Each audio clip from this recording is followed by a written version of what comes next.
अस्सलाम वालेकुम and welcome to JK study for civil services, जो कि हमारा सेकंड यूनिट है क्लास 4th जेके एसएसबी का रेशियो एंड प्रोपोर्शन। उसका सेकंड लेक्चर मैं रिकॉर्ड करने जा रहा हूँ और इस लेक्चर में हम बेसिक लेवल क्वेश्चन डिस्कस करेंगे और कॉन्सेप्ट मेन जो होता है वो मैंने पहले से ही बोला है कि कॉन्सेप्ट डिस्कस करेंगे कि आपको क्या तरीका रखना है, क्या अप्रोच रखना है क्वेश्चन को सॉल्व करने का अगर रेशियो एंड प्रोपोर्शन पे क्वेश्चन आएगा तो।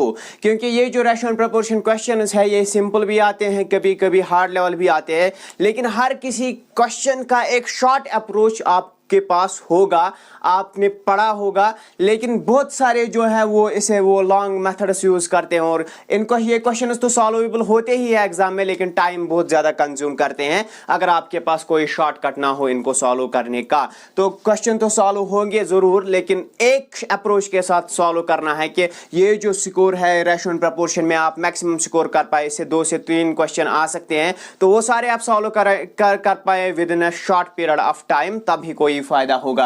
तो पहला क्वेश्चन जो कि मैंने ये कॉन्सेप्ट पहले भी बताया था, थोड़ा बहुत रिवाइज करूंगा पहले क्वेश्चन में, जो कि फिर 3 क्वेश्चन है, बिल्कुल डिफरेंट क्वेश्चन है।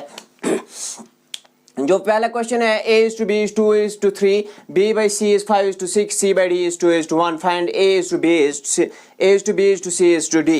you have to solve this question simply। मैंने बोला था आपके पास 2 मेथड्स है, या तो आप कॉमन टर्म को बैलेंस करो, अगर कॉमन टर्म आप बैलेंस नहीं कर पा रहे हो तो मैंने एक ट्रिक बताई थी जिससे हर कोई क्वेश्चन सॉल्व होगा ही होगा। तो वो क्या था, मैंने बोला था कि डायरेक्टली लिखो a is to b is to c is to d। तो दिया क्या है, दिया है पहले a is to b दिया गया है, आपके पास है 2 is to 3। उसके बाद b is to c second line में लिखना है, b is to c दिया गया है 5 is to 6, सो यहाँ पे आप लिखोगे 5 is to 6। उसके बाद थर्ड लाइन जो आप लिखोगे c is to d दिया गया है 2 is to 1, तो यहाँ पे 2 is to 1 दिया गया है थर्ड लाइन। अब जो ब्लैंक्स है यहाँ पे ब्लैंक है, यहाँ पे रिवाइज कर रहा हूं मैं, यहाँ पे है, जितने भी ब्लैंक्स है उनको फिल करना है और फिल करना कोई बड़ा सा मसला नहीं है। मैंने बोला था जो यहाँ पे है उसको आगे ले जाओ, सो 3 यहाँ पे है, 3 यहाँ पे भी लिखो, 3 यहाँ पे भी लिखो। यहाँ पे ब्लैंक है 5 इसके नजदीक है तो 5 लिखो, यहाँ पे ब्लैंक है 6 नजदीक है तो 6 लिखो। यहाँ पे 2 ब्लैंक्स है लेकिन जो नियर नंबर है वो क्या है, नेबर जो है इसका 2 है तो 2 और 2 लिखना है। अब कुछ नहीं करना है, मल्टीपल करो, आपको मिल जाएगा a is to b is to c is to d। तो कुछ भी फ्रैक्शन में पूछे या कुछ और पूछे, ऐसे आपको सॉल्व करना है। तो क्या आएगा यहाँ पे, शाबाश, यहाँ पे आएगा 2 into 5 is 10 into 2 is 20, 3 into 5 is 15 into 2 is 30, 3 into 6 is 18 into 2 is 36, 3 into 6 is 18 into 1 is 18। तो ये आपके पास आता है, ये बिल्कुल डिवाइजेबल बाय 2 है, ये जाएगा 2 into 9, ये जाएगा 2 into 18, ये जाएगा 2 into 15, ये जाएगा 2 into 10। तो ये आपके पास फाइनल रेशो है। तो ये है आपके पास फाइनल रेशो, ये अप्रोच है आपको हर किसी क्वेश्चन में। मैं ये आपको यही से बताता हूं कि ये फेल नहीं होगा।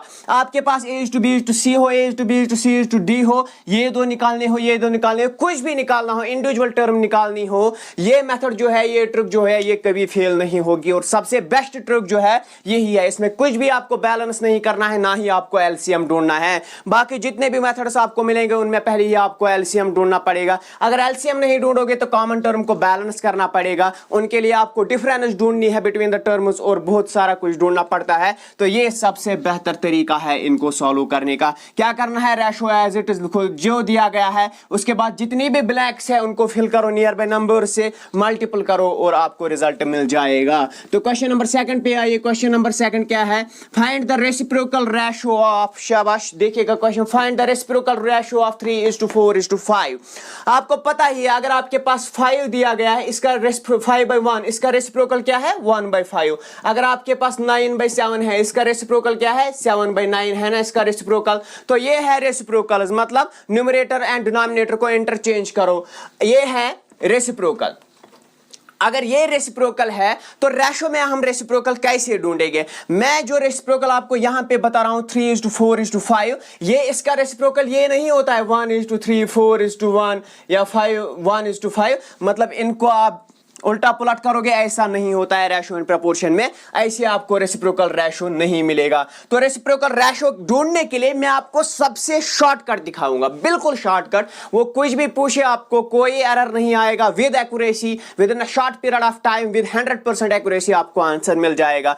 तो यहां पे जो मैंने एक एग्जांपल ली है, आपको बताना है रेसिप्रोकल रेशो ऑफ 3:4:5। क्या दिया गया है आपके पास? 3:4:5। शाबाश, ये आपके पास दिया है, इसका रेसिप्रोकल रेशो है। कल के लेक्चर में मैंने बोला था कंपाउंड रेशो कैसे निकालना है। मैंने बोला था कि रेशो की पहली टर्म्स को मल्टीपल करो, फिर सेकंड टर्म्स को मल्टीपल करो, कैंसल आउट करो जो जो टर्म्स हो रही है, तो आपको आंसर मिल जाएगा। लेकिन रेसिप्रोकल रेशो में आपको क्या करना है, आपको इसका रेसिप्रोकल रेशो निकालना है ना। यहां पे ऑप्शंस मैंने दिए हैं। रेसिप्रोकल रेशो ढूंढने के लिए आपके पास जितनी टर्म्स दी गई है उतनी टर्म्स रेसिप्रोकल रेशो में भी आएगी। तो फर्स्ट टर्म जो होगी, एक टर्म यहां पे आएगी, एक यहां पे आएगी, एक यहां पे आएगी, ऐसे ही, बिल्कुल ऐसे ही। मगर कौन सी टर्म्स आएगी, इनका रेसिप्रोकल रेशो। तो फर्स्ट टर्म का रेसिप्रोकल रेशो जो होगा, फर्स्ट टर्म का जो रेसिप्रोकल यहां पे हम कैलकुलेट कैसे करेंगे in terms of the ratio, फिर से बता रहा हूं।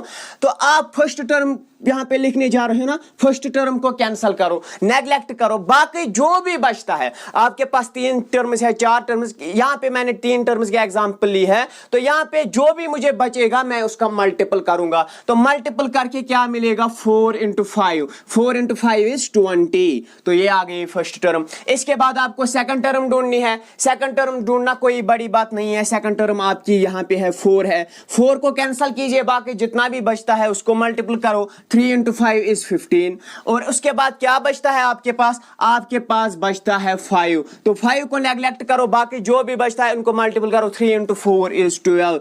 तो ये आपका रेसिप्रोकल रेशो है। कैंसल यहां पे देखिए, अगर ऑप्शन में है 20:15:12, पहला ही ऑप्शन यही दिया गया है। ये प्रैक्टिस बुक से लिया था question, find the ratio, reciprocal ratio of 3:4:5। तो कुछ नहीं करना है, 3 का पहले लिखना है, फिर 4 का, फिर 5 का। तो पहली टर्म आप अगर लिखने जा रहे हो तो इन दो को मल्टीपल करो, दूसरी टर्म लिखने जा रहे हो दूसरी को खत्म करो, नेग्लेक्ट करो, बाकी जो भी बचती है फर्स्ट एंड लास्ट टर्म उसको मल्टीपल करो और लिखो। तो उसी से आ रहा है आपको 20:15:12। So this is the way you can solve the reciprocal ratio question. उसके बाद जो है और भी क्वेश्चंस आपको मिलेंगे इस पे।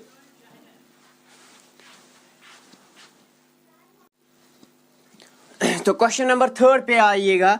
क्वेश्चन नंबर 3 क्या है? A certain sum is divided, word problem है, ऐसी प्रॉब्लम्स पूछी जाएंगी आपके एग्जाम में। A certain sum is divided between 2 persons in the ratio 3:4। एक अमाउंट है, यहां पे अमाउंट नहीं दिया गया है, कुछ भी नहीं दिया गया है। A certain sum is divided between 2 persons in the ratio of 3:4।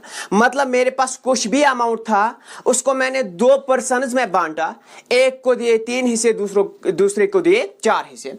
So if the share of one person is 20 less than the other, समझिएगा क्वेश्चन क्या बोल रहा है। एक पर्सन को दूसरे पर्सन से कितना काम मिलता है? 20 रुपीज काम मिलती है उसे।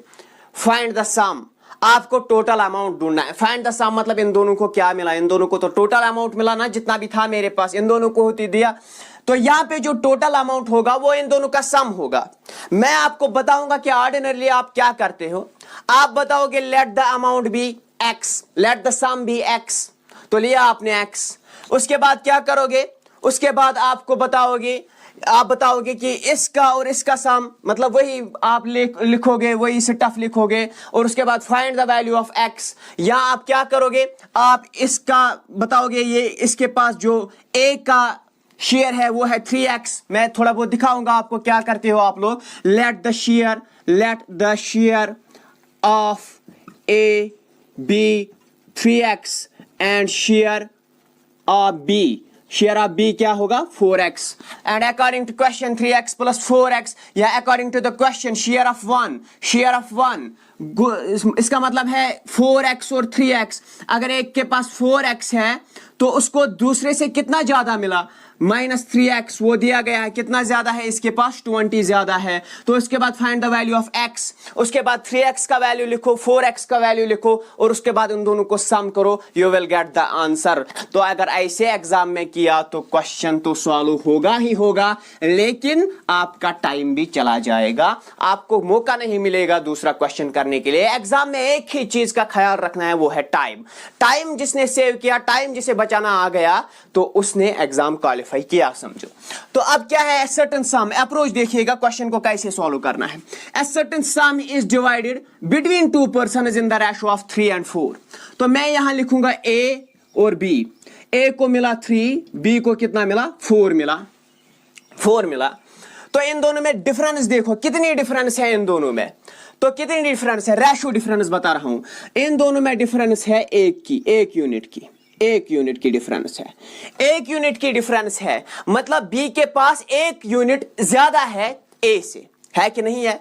तो ये 1 यूनिट दिया गया है ना, 1 यूनिट का वैल्यू आपको दिया गया है। ये जो बी के पास ज्यादा 1 यूनिट है, इसका वैल्यू है ₹20। इसका वैल्यू यहां पे दिया गया है, इसका वैल्यू है ₹20। तो जो ये 1 यूनिट बी के पास ए से ज्यादा है, ये है 20। तो 1 यूनिट किसके बराबर है, 20 यूनिट के बराबर। 1 यूनिट 20 रुपीज के बराबर है। आपको क्या बताना है, find the sum total amount क्या है। इसके पास 4 यूनिट्स है, इसके पास 3 यूनिट्स है। 4 और 3 कितने हो गए, 7 यूनिट्स का वैल्यू मुझे बताओ। 7 यूनिट्स का वैल्यू, 1 यूनिट का वैल्यू 20 रुपीज, 7 यूनिट्स का वैल्यू 7 × 20, तो 140 आंसर है आपका। ₹140 इज द टोटल सम। तो ऑप्शन देखिएगा, option B is correct, ₹140 is the total sum. तो कितना टाइम लगा, 5 सेकंड से ज्यादा नहीं लगेगा। अगर आप प्रैक्टिस करोगे 5 सेकंड से भी कम लगेगा, देखते ही आंसर करोगे। 3 + 4 = 7, 1 = 20, 7 = 140, क्वेश्चन सॉल्व।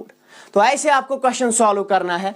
तो आइए एक और क्वेश्चन देखते हैं। ऐसे ही क्वेश्चन पूछे जाते हैं, ये मत बताइएगा कि सर कुछ बड़े क्वेश्चंस दिखाइए। अगर मैं इसको ट्रेडिशनली सॉल्व करूंगा तो पूरे बोर्ड पे क्वेश्चन आएगा। If A dividend of ₹57,834 is to be divided among Meena, Urmila and Vaishali in the proportion of 3:2:1, find Urmila's share। Option है 19,281, 17,350, 19,278, 19,276, ये है ऑप्शन। क्वेश्चन समझिएगा, ऑप्शन को क्या करना है हमें।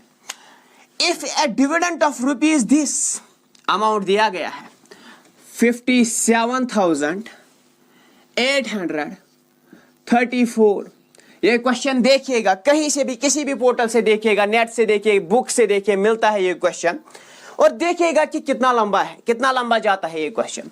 ये है अमाउंट, ये डिवाइड हुआ है 3 पर्सन्स के बीच। 3 पर्सन्स में ये अमाउंट बांटा गया। एक है मीना, दूसरी है Urmila, and third one is Vaishali.